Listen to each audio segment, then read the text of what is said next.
மிகப்பெரிய நிலத்தடி நகரங்களை அமைத்திருக்கக்கூடிய ஹிஸ்புல்லாஹ் இராணுவத்தினரும் அச்சத்திலே வியந்து பார்க்கும் இஸ்ரேலிய ஆக்கிரமிப்பு இராணுவ தலைமைகளும் மத்திய காசாவிலே மீண்டும் ஆரம்பிக்கப்பட போகும் தரைவழி தாக்குதல்களும் விருந்துபசாரங்களை வழங்குவதற்கு தயாராக இருக்கும் பலஸ்தீனிய போராளிகளும் இரண்டாவது நாளாக தொடரும் யுத்த நிறுத்த பேச்சுவார்த்தைகள் இஸ்ரேலிய ஆக்கிரமிப்பு இராணுவத்தினுடைய உட்கட்டமைப்புகள் மீது நடத்தப்பட்ட மிகப்பெரிய சைபர் தாக்குதல் மூன்றாவது பாதையில் பயணிப்பதற்கு தயாராக இருக்கும் ஹிஸ்புல்லாஹ் இராணுவத்தினரும் ஈரானிய தரப்பினரும் யுத்த களத்திலே மிகப்பெரிய உளவாளிகளாக செயற்படும் கை தொலைபேசிகள்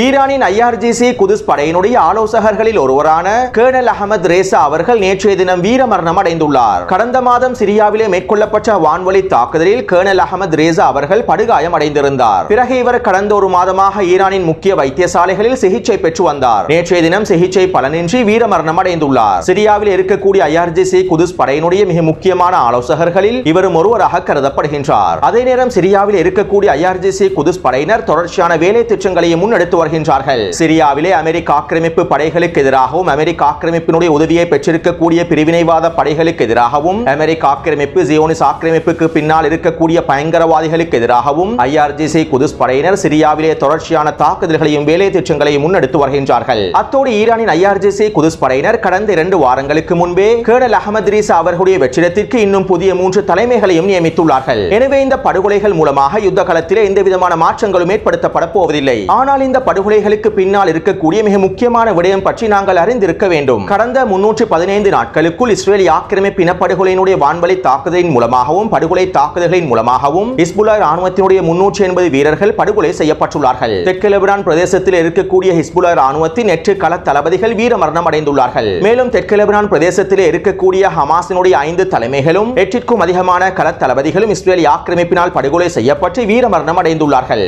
அதே போன்று வெஸ்ட் பேங்க் பிரதேசத்திலே 25க்கும் அதிகமான கள தளபதிகள் வீரமரணம் அடைந்துள்ளார்கள். மேலும் வெஸ்ட் பேங்க் பிரதேசத்திலே 150க்கும் 200க்கும் இடைப்பட்ட பலஸ்தீனிய போராளிகளும் வீரமரணம் அடைந்துள்ளார்கள். எனவே இவ்வாறு சிரியாவிலும் தெற்கு லெபனான் பிரதேசத்திலும் வெஸ்ட் பேங்க் பிரதேசத்திலும் இருக்கக்கூடிய மிக முக்கியமான புள்ளிகள் மற்றும் கள தளபதிகளையும் இலக்கு வைத்து தாக்குதல்களை மேற்கொள்வதற்கு மிக முக்கியமான காரணமாக இருப்பது கை தொலைபேசிகள் தான். மொசாட் உளவு பிரிவினுடைய திறமையின் மூலமாகவோ CIA உளவு பிரிவினுடைய திறமையின் மூலமாகவோ இந்த முக்கியமான புள்ளிகளும் கள தளபதிகளும் இலக்கு வைக்கப்படவில்லை. இவர்களுடைய உளவு பிரிவின் திறமையின் மூலமாக இந்த படுகொலைகள் மேற்கொள்ளப்படவில்லை. கள தளபதிகளுடைய மிக முக்கியமான புள்ளிகளுடைய கவனஈனத்தின் விளைவாகத்தான் அவர்கள் படுகொலை செய்யப்பட்டுள்ளார்கள். அது மட்டுமல்லாமல் அவர்கள் பயன்படுத்தக்கூடிய தொலைபேசிகளே அவர்களுடைய படுகொலைகளுக்கும் காரணமாக அமைந்துள்ளது. இந்த யுத்தம் ஆரம்பிக்கப்பட்டு 150 நாட்கள் பூர்த்தியடைந்த தினத்தில் ஹிஸ்புல்லாஹ் இராணுவத்தினுடைய பொதுச் செயலாளர் சையத் ஹசன் நஸ்ருல்லா அவர்கள் விசேட உரையொன்றினை முன்வைத்திருந்தார். அந்த உரையிலே சையத் ஹசன் நஸ்ருல்லா அவர்கள் இவ்வாறு தெரிவித்திருந்தார்: உங்களுடைய கைகளில் இருக்கக்கூடிய ஸ்மார்ட் தொலைபேசிகளே எதிரிக்கு தேவையான எல்லா விதமான தகவல்களையும் வழங்குகின்றது. எங்களுடைய தளபதிகளின் இருப்பிடத்தையும் மிக முக்கியமான புள்ளிகளின் இருப்பிடத்தையும் காண்பிக்கும் மிகப்பெரிய உளவாளி அவர்களுடைய கை தொலைபேசிகள் தான். எமக்கும் எங்களுடைய தளபதிகளுக்கும் நடைபெற்றிருக்கக்கூடிய பெரும்பாலான விடயங்களில் இந்த கை தொலைபேசிகள் சம்பந்தப்பட்டுள்ளன. எங்களுடைய தளபதிகளை இலக்கு வைப்பதற்கு இஸ்ரேலிய ஆக்கிரமிப்புக்கு உளவாளிகள் தேவையில்லை. களத்திலே எந்த விதமான உளவாளிகளையும் அவர்களுக்கு வைக்க தேவையில்லை. இஸ்ரேலிய ஆக்கிரமிப்பு எதிரே கை தொலைபேசிகள் மூலமாகவே எல்லா விதமான உளவு தகவல்களையும் பெற்றுக் கொள்கின்றது என்றும் சையத் ஹசன் நஸ்ருல்லா அவர்கள் தெரிவித்துள்ளார். அத்தோடு இந்த யுத்த களத்தில் கை தொலைபேசிகள் எவ்வாறு உளவாளிகளாக பயன்படுத்தப்படுகின்றது என்பது தொடர்பாக 9+2 ஊடகமானது புலனாய்வு செய்திகளை வெளியிட்டிருந்தது. இந்த புலனாய்வு தகவல்களுக்கு அமைவாக மெட்ரா நிறுவனமானது இஸ்ரேலிய ஆக்கிரமிப்புக்கு முழுமையான ஆதரவினை வழங்கியுள்ளது. அதாவது மெட்ரா நிறுவனத்திற்கு கீழால் இருக்கக்கூடிய வாட்ஸ்அப், ஃபேஸ்புக் மற்றும் மெசஞ்சர்கள் மூலமாக இஸ்ரேலிய ஆக்கிரமிப்பு இராணுவத்திற்கு தேவையான எல்லா விதமான தகவல்களும் வழங்கப்பட்டுள்ளன. தற்போதைய நவீன யுகத்தில் கை தொலைபேசிகளும் இந்த சமூக ஊடக வலைத்தளங்களும் இன்றியமையாததாக மாறிவிட்டன. அதே போன்று களத்தில் இருக்கக்கூடிய இராணுவ வீரர்கள், களத்தளபதிகள், போராளிகளில் அதிகமானோர் தங்களுடைய குடும்பத்தினை விட்டு விலகி இருப்பதன் காரணமாக அவர்களுடன் உரையாடுவதற்காக இந்த சமூக ஊடக வலைத்தளங்களையே அதிகமாக பயன்படுத்துகின்றார்கள். அவசரமான சூழ்நிலைகளின் போதும் தங்களுடைய குடும்ப உறுப்பினர்களை தொடர்பு கொள்வதற்காகவும் இந்த சமூக ஊடக வலைத்தளங்களை பயன்படுத்துகின்றார்கள். இதன் மூலமாகவே அதிகளவான தகவல்களை இந்த சமூக ஊடக வலைத்தள நிறுவனங்கள் பெற்று இஸ்ரேலிய ஆக்கிரமிப்பு இராணுவத்திற்கு வழங்குகின்றன. இவ்வாறான தகவல்களை பெற்று இஸ்ரேலிய ஆக்கிரமிப்பு இனப்படுகொலை இராணுவம் படுகொலை தாக்குதல்களையும் மேற்கொண்டு வருகின்றது. அதே போன்று காசாவின் யுத்த களத்திலே இஸ்ரேலிய ஆக்கிரமிப்பு இனப்படுகொலை இராணுவம் மேற்கொள்ளக்கூடிய வான்வழி தாக்குதல்களுக்கும் வாட்ஸ்அப், மெசஞ்சர் போன்ற சமூக ஊடக வலைத்தளங்களுக்கும் நெருங்கிய தொடர்புகள் இருப்பதாக பலஸ்தீனிய டிஜிட்டல் உரிமை நிறுவனம் நிறுவனமான சதா சோசியல் நிறுவனம் தெரிவித்துள்ளது. மேலும் இவற்றிற்கான ஆதாரங்களையும் சதா சோசியல் நிறுவனம் வெளியிட்டுள்ளது. இருப்பினும் மெட்ரா தரப்பினர் இந்த குற்றச்சாட்டுக்களை முழுமையாக மறுத்துள்ளார்கள். அதாவது இஸ்ரேலிய ஆக்கிரமிப்பு இனப்படுகொலை பயங்கரவாத இராணுவம் காசாவின் யுத்த களத்திலே பயன்படுத்தக்கூடிய வாட்ஸ்அப் பாவனையாளர்களை பயன்படுத்தி வான்வழி தாக்குதல்களை மேற்கொண்டு வருகின்றது. ஏற்கனவே இஸ்ரேலிய ஆக்கிரமிப்பு இராணுவத்தினால் லாவெண்டர் என்கின்ற AI தொழில்நுட்பத்தின் மூலமாக இலக்குகள் தீர்மானிக்கப்படுகின்றன. மேலும் இந்த லாவெண்டர் AI தொழில்நுட்பத்திற்கு தேவையான எல்லாவிதமான தகவல்களையும் மெட்ரா நிறுவனமானது வழங்குகின்றது. அத்தோடு காசாவின் சுரங்கப்பாதைகளில் இருக்கக்கூடிய பலஸ்தீனிய போராளிகளும் களத்தளபதிகளும் தலைமைகளும் ஒரு பொழுதும் இந்த கைத்தொலைபேசிகளை பயன்படுத்த மாட்டார்கள். இதனால் தான் இஸ்ரேலிய ஆக்கிரமிப்பு இனப்படுகொலை இராணுவத்தினால் காசாவில் இருக்கக்கூடிய மிக முக்கியமான மூலோபாய சுரங்கவழி பாதைகளையும் கண்டுபிடிக்க முடியவில்லை. அத்தோடு மெட்ரா நிறுவனத்தின் மூலமாக மாத்திரமல்லாமல் அமேசான் கிளவுட் சேவையை பயன்படுத்தியும் இஸ்ரேலிய ஆக்கிரமிப்பு இராணுவம் காசாவில் இருக்கக்கூடிய பலஸ்தீனிய மக்கள் தொடர்பான எல்லா விதமான தகவல்களையும் பெற்றுக் கொள்கின்றது என்றும் 9+2 ஊடகமானது புலனாய்வு தகவல்களை வெளியிட்டுள்ளது. அத்தோடு இவை மாத்திரமல்லாமல் பாதுகாப்பாக கருதக்கூடிய அனைத்து சமூக ஊடக வலைத்தள கணக்குகளும் இஸ்ரேலிய ஆக்கிரமிப்புக்கு ஆதரவாகவே செயற்படுகின்றது என்பதனையும் எங்களுக்கு தெளிவாக புரிந்து கொள்ளலாம். அடுத்து கடந்த 150 நாட்களுக்கு முன்பே ஹிஸ்புல்லா ராணுவத்துடைய பொதுச் செயலாளர் சையத் ஹசன் நஸ்ருல்லா அவர்கள் மிக முக்கியமான எச்சரிக்கைகளையும் கட்டுப்பாடுகளையும் விதித்ததனால் கடந்த 150 நாட்களுக்குள் ஹிஸ்புல்லா ராணுவ வீரர்களுடைய படுகொலைகள் குறைவடைந்துள்ளன. இந்த யுத்தம் ஆரம்பிக்கப்பட்டு முதல் 150 நாட்களுக்குள் 250க்கும் அதிகமான ஹிஸ்புல்லா ராணுவ வீரர்கள் படுகொலை செய்யப்பட்டிருந்தார்கள். அதே போன்று கடந்த 150 நாட்களுக்குள் 100 ஹிஸ்புல்லா ராணுவ வீரர்கள் தான் படுகொலை செய்யப்பட்டுள்ளார்கள். எனவே கைத்தொலைபேசிகளுடைய பயன்பாட்டினை முழுமையாக நீக்கியதன் மூலமாக ஹிஸ்புல்லா ராணுவ வீரர்களுடைய இழப்புகளும் கட்டுப்படுத்தப்பட்டுள்ளது என்பதனையும் லெபனான் ஆய்வாளர்கள் சுட்டிக்காட்டியுள்ளார்கள்.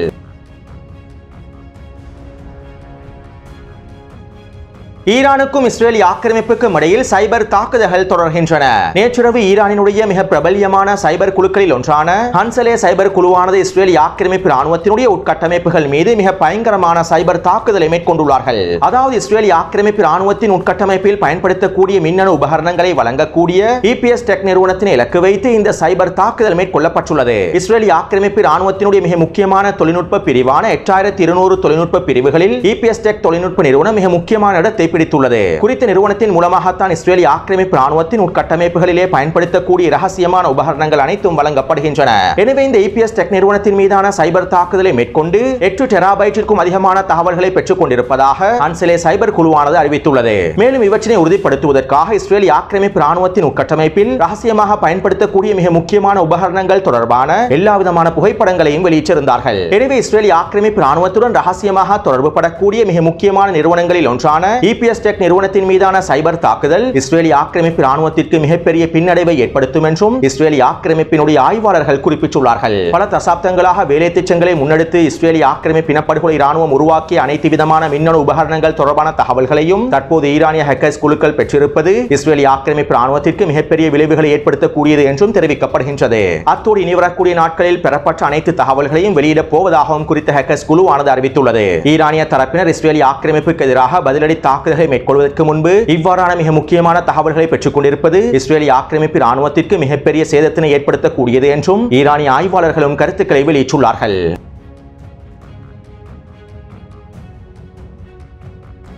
இன்று மாலை ஹிஸ்புல்லா ராணுவத்தினர் எங்கள் மலைகள் எங்களுடைய பொக்கிஷங்கள் என்கின்ற தலைப்பில் ஒரு மிக முக்கியமான காணொலி ஒன்றினை வெளியிட்டிருந்தார்கள். இந்த காணொலியினை நான் டெலிகிராம் சேனலிலும் பதிவிட்டுள்ளேன். அத்தோடு ஹிஸ்புல்லா ராணுவத்தினுடைய குறித்த காணொலியானது இஸ்ரேலிய ஆக்கிரமிப்பு ராணுவ தலைமைகளையும் வியப்பில் ஆழ்த்தியுள்ளது. இவ்வளவு நாளாக இவை தொடர்பான எந்த விதமான தகவல்களையும் வெளியிடாத ஹிஸ்புல்லா ராணுவத்தினர் முதலாக இந்த காணொலியின் மூலமாக அவர்களுடைய நிலத்தடி நகரங்களை காண்பித்துள்ளார்கள். மலைகளை குடைந்து மலைகளுக்குள்ளே அமைக்கப்பட்டிருக்கக்கூடிய மிக பிரம்மாண்டமான நிலத்தடி நகரங்களை ஹிஸ்புல்லா ராணுவத்தினர் காண்பித்துள்ளார்கள். மேலும் குறித்த காணொலி தொடர்பாக அல் மாயாதின் ஊடகம் இவ்வாறு தெரிவித்துள்ளது. ஹிஸ்புல்லா ராணுவத்தினர் வெளியிட்டிருக்கக்கூடிய இந்த காணொலியில் ஏவுகணை திறன்களின் இருப்பிடத்தினை சுற்றியுள்ள மிகச் சிறந்த ரகசிய நிலை காட்டப்பட்டுள்ளது. ஆழமான நிலத்தடியில் அமைக்கப்பட்டிருக்கக்கூடிய இந்த மிக முக்கியமான வசதிகள் எதிரியின் உளவுத்துறை திறன்களுக்கு அப்பாற்பட்டது மட்டுமல்லாமல் எதிரியின் தாக்குதலுக்கு எதிராக பாதுகாப்பையும் வழங்குகின்றது. சுருக்கமாக குறிப்பிடுவதாக இருந்தால் ஹிஸ்புல்லா ராணுவத்தினர் மலைகளை குடைந்து மிகப்பெரிய நிலத்தடி நகரம் ஒன்றையே உருவாக்கியுள்ளார்கள். மேலும் இந்த காணொலியிலே கனரக வாகனங்கள் பயணிப்பதும் காண்பிக்கப்பட்டுள்ளன.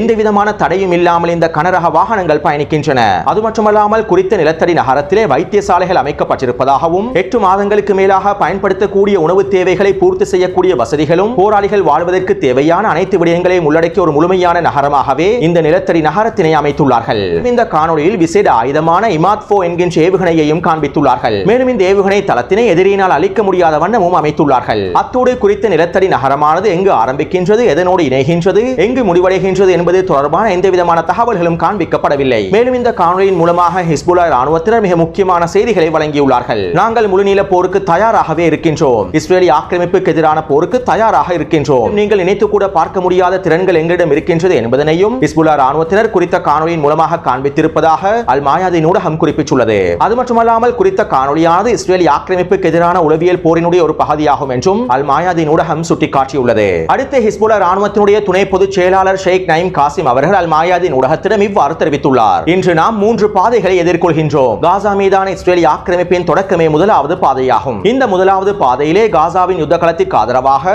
எல்லா முனைகளும் தொடர்ச்சியாக செயற்பட்டு வருகின்றன. இஸ்ரேலிய ஆக்கிரமிப்புக்கான எல்லா விதமான அழுத்தங்களையும் வழங்கி வருகின்றன. இரண்டாவது பாதை யுத்த நிறுத்த பாதையாகும். காசாவிலே நிரந்தர யுத்த நிறுத்தம் ஏற்படுத்தப்பட்டால் காசாவுக்கு ஆதரவாக இருக்கக்கூடிய அனைத்து முனைகளிலும் யுத்த நிறுத்தம் ஏற்படுத்தப்படும். மூன்றாவது பாதை மிகப்பெரிய போருக்கான பாதையாகும். தியாகி ஃபுஆத் ஷுக்கூர் மற்றும் இஸ்மாயில் ஹனியா அவர்களுடைய படுகொலை தாக்குதலுக்கான பதிலடி தாக்குதல் இந்த மூன்றாவது பாதையிலேயே அமைந்துள்ளது. இந்த மூன்றாவது பாதையானது ஏனைய 2 பாதைகளை விடவும் மிக வித்தியாசமானதாகும். மேலும் இந்த மூன்றாவது பாதை மிகப்பெரிய போரை நோக்கி நகர்த்தி செல்லக்கூடியதாகும். அத்தோடு நாங்கள் இந்த படுகொலைகளுக்கான பதிலடி தாக்குதல்கள் நிச்சயமாக வழங்குவோம் என்றும் ஹிஸ்புல்லா ராணுவத்தினுடைய துணை செயலாளர் ஷேக் நயீம் காசிம் அவர்கள் தெரிவித்துள்ளார். அடுத்து நேற்றைய தினம் ஹிஸ்புல்லா ராணுவத்தினர் மொத்தமாக 7 தாக்குதல்களை மேற்கொண்டிருந்தார்கள். மலிக்கியா, கிரிபத் ஷார், ஷமீர் ஜவுரா ஆகிய பிரதேசங்களை இலக்கு வைத்தும் குறித்த பிரதேசங்களில் இருக்கக்கூடிய இஸ்ரேலிய ஆக்கிரமிப்பு சிப்பாய்கள் இலக்கு வைத்தும் ட்ரோன் தாக்குதல்களையும் கவசதிர் பேவுகணை தாக்குதல்களை மேற்கொண்டுள்ளார்கள். நேற்றைய தினம் மேற்கொள்ளப்பட்ட இந்த தாக்குதல்களில் 7க்கும் அதிகமான இஸ்ரேலிய ஆக்கிரமிப்பு சிப்பாய்கள் கொல்லப்பட்டும் படுகாயமும் அடைந்துள்ளார்கள். அதேபோன்று 2 இஸ்ரேலிய ஆக்கிரமிப்பு ராணுவ தளங்களை இலக்கு வைத்தும் 2 பீரங்கி தளங்களை இலக்கு வைத்தும் கவசதிர் பேவுகணை தாக்குதல்களை மேற்கொண்டுள்ளார்கள்.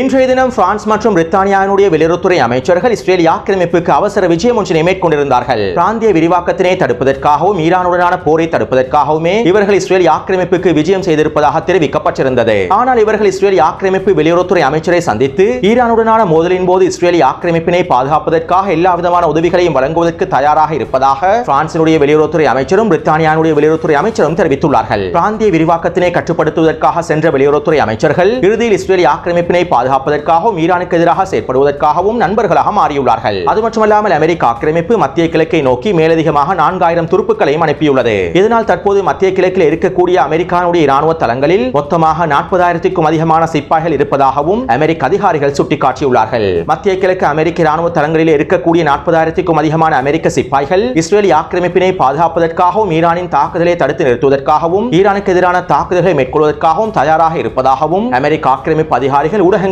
தெரிவித்துள்ளார்கள். இது ஒரு புறம் இருக்க கத்தாரிலே 2வது நாளாக யுத்த நிறுத்த பேச்சுவார்த்தைகள் நடைபெறுகின்றன. நேற்றைய தினம் நடைபெற்ற யுத்த நிறுத்த பேச்சுவார்த்தைகளில் சில முன்னேற்றங்கள் ஏற்பட்டிருப்பதாக கத்தாரினுடைய பிரதமர் அறிவித்துள்ளார். இருப்பினும் இஸ்ரேலிய ஆக்கிரமிப்பு முழுமையான நிபந்தனைகளுக்கு இணங்கவில்லை என்றும் இந்த இடைவெளிகளை நிரப்பக்கூடிய பேச்சுவார்த்தைகள் இன்றைய தினம் நடைபெறுவதாகவும் கத்தாரிய மத்தியஸ்தர்கள் அறிவித்துள்ளார்கள். அத்தோடு ஈரானிய தலைமைகளுக்கும் குறித்த பேச்சுவார்த்தை தொடர்பான எல்லா விதமான தகவல்களையும் கத்தார் மத்தியஸ்தர்கள் அனுப்பி வருவதாகவும் தெரிவிக்கப்பட்டுள்ளது. பெரும்பாலும் கத்தாரில் நடைபெற்று வரக்கூடிய இந்த யுத்த நிறுத்த பேச்சுவார்த்தைகள் இன்றிரவு நிறைவடையும் என்றும் எதிர்பார்க்கப்படுகின்றது. அதேபோன்று கத்தாரிலே கலந்து கொண்டிருக்கக்கூடிய இஸ்ரேலிய ஆக்கிரமிப்பு பிரதிநிதிகள் ஹமாஸுடன் ஒப்பந்தத்தினை முழுமையாக முடிக்காமல் நிபந்தனைகளை ஏற்றுக்கொள்ளாமல் இஸ்ரேலிய ஆக்கிரமிப்புக்கு திரும்ப வேண்டாம் என இஸ்ரேலிய ஆக்கிரமிப்பில் இருக்கக்கூடிய நிலத்திரர்கள் போராட்டங்களையும் ஆர்ப்பாட்டங்களையும் மேற்கொண்டு வருகின்றார்கள். அதேபோன்று இஸ்ரேலிய ஆக்கிரமிப்பின் அரசியல் ஸ்திரத்தன்மை முழுமையாக வீழ்ச்சி அடைந்து வருகின்றது. இதன் விளைவாக இன்றைய தினம் இஸ்ரேலிய ஆக்கிரமிப்பின் இனப்படுகொலை பாதுகாப்பு அமைச்சரை நெட்டன்யாஹூ பதவியிலிருந்து நீக்குவதற்கு முடிவு செய்துவிட்டார் என இஸ்ரேலிய ஆக்கிரமிப்பின் மாறி ஊடகமானது செய்திகளை வெளியிட்டிருந்தது. பெரும்பாலும் வருகின்ற நாட்களில் இஸ்ரேலிய ஆக்கிரமிப்பு இனப்படுகொலை பாதுகாப்பு அமைச்சரை நெட்டன்யாஹூ முழுமையாக பதவியிலிருந்து நீக்கிவிடுவார் என்றும் எதிர்பார்க்கப்படுகின்றது. அத்தோடு நெட்டன்யாஹூ கடந்த 2 வாரமாக அவருடைய அமைச்சரவை கூட்டங்கள் அனைத்தையும் பதுங்கு குழிகளில் தான் நடத்துகின்றார். ஜெருசலம் பிரதேசத்திலே விசேடமாக அமைக்கப்பட்டிருக்கக்கூடிய பதுங்கு குழிகளில் தான் நெட்டன்யாஹூவும் அவருடைய பயங்கரவாத அமைச்சர்களும் தொடர்ச்சியான கலந்துரையாடல்களை மேற்கொண்டு வருகின்றார்கள் என இஸ்ரேலிய ஆக்கிரமிப்பு ஊடகங்களை உறுதிப்படுத்தியுள்ளன.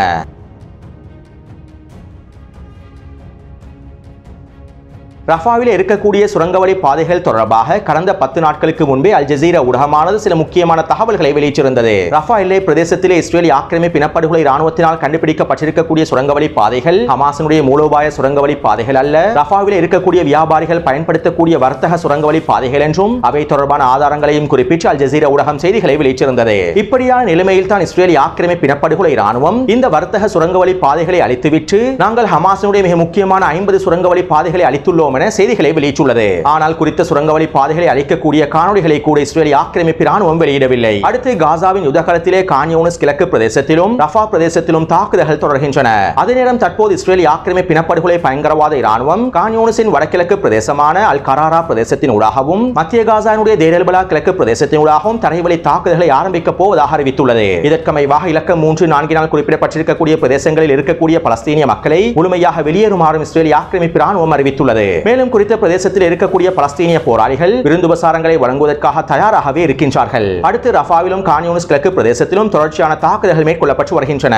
இதற்கமைவாக அல் அக்ஸா படையினர் தாலல் சுல்தான் மேற்கு பிரதேசத்தில் 2 மெர்காவா போர்த்தாங்கி வாகனங்களையும் 2 புல்டோசர் வண்டிகளையும் அளித்துள்ளார்கள். கடந்த 24 மணித்தாளங்களுக்குள் அல் அக்ஸா படையினர் மேற்கொண்ட கெரில்லா போர்முறை தாக்குதலின் மூலமாகத்தான் இந்த 4 போர்த்தாங்கி வாகனங்களையும் வெடிக்கச் செய்துள்ளார்கள். மேலும் குறித்த பிரதேசத்திலே அல் அக்ஸா படையினர் தொடர்ச்சியான ஒஃபென்சிவ் தாக்குதல்களை மேற்கொண்டு வருகின்றார்கள். அதேபோன்று அல் ஜனா பிரதேசத்தில் அல் அக்ஸா படையினர் முஜாஹிதீன் படையுடன் ஒன்றிணைந்து ஒரு மெர்காவா போர்த்தாங்கி வாகனத்தையும் ட்ரூப்ஸ் கேரியர் வாகனம் ஒன்றையும் வெடிக்கச் செய்துள்ளார்கள். மேலும் குறித்த பிரதேசத்திலே கட்டிடம் ஒன்றில் பதுங்கியிருந்த இஸ்ரேலிய ஆக்கிரமிப்பு சிப்பாய்கள் இலக்கு வைத்து டிபிஜி ஏவுகணை தாக்குதல்களை மேற்கொண்டுள்ளார்கள். அடுத்து அல் கஸாம் படையினர் ஜலாட்டா பிரதேசத்திலும் கான் யூனிஸின் கிழக்கு பிரதேசமான அல் ஜனா பிரதேசத்திலும் தொடர்ச்சியான மோட்டார் குண்டு தாக்குதல்களை மேற்கொண்டு வருகின்றார்கள். எனவே நேற்று மாலை 6 மணியிலிருந்து இன்று மாலை 6 மணி வரையில் கிடைக்கப்பெற்ற தகவல்களுக்கு அமைவாக 3 மெர்காவா போர்த்தாங்கி வாகனங்களும் 2 புல்டோசர் வண்டிகளும் ஒரு ட்ரூப்ஸ் கேரியர் வாகனமும் அளிக்கப்பட்டுள்ளன.